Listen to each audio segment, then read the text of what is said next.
Je donne la parole à Madame Kouassi. Merci beaucoup, Madame la maire. Silence. Merci, je souhaiterais... 1,62 m. Je souhaiterais maintenant aborder la question de la petite enfance qui, je pense, intéresse beaucoup les familles et plus probablement que les postures de cette Assemblée.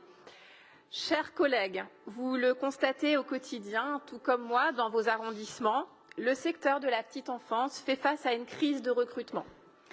Cette crise d'ampleur nationale est préoccupante et la presse d'ailleurs s'en est fait l'écho récemment. En France, faute de personnel dans les crèches, 4 enfants sur 10 de moins de 3 ans ne trouvent pas de solution d'accueil.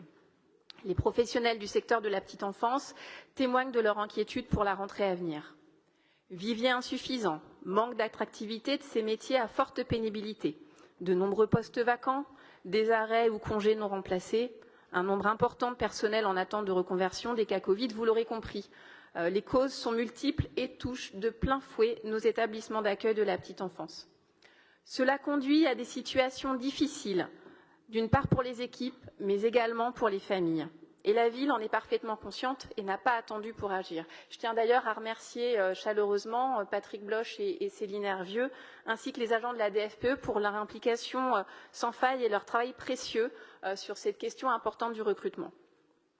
Il est important de rappeler que dans ce contexte plus que compliqué, Paris demeure le premier département de France en matière d'accueil de la petite enfance et les chiffres parlent d'ailleurs d'eux-mêmes, puisque le nombre de places en structure collective pour les moins de 3 ans, subventionnées par la ville de Paris et ou par la CAF de Paris, a continué de progresser, passant de 38 647 en 2018 à 40 802 places en 2021, soit une augmentation de 6%. L'an dernier, ce sont pas moins de 62,5% des enfants de moins de 3 ans qui ont pu bénéficier d'une place dans une structure d'accueil collectif à Paris. Depuis 2018, ce taux d'équipement a augmenté de 7 points et s'explique d'une part par la création de nombreuses places, mais également par la baisse du nombre d'enfants de moins de 3 ans sur la période. Donc nous nous réjouissons de l'action résolue de la ville pour l'accueil de la petite enfance depuis 2001.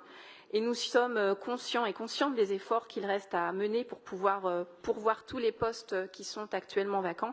Et nous souhaiterions savoir s'il est possible de nous préciser les mesures complémentaires prévues par la ville en ce domaine.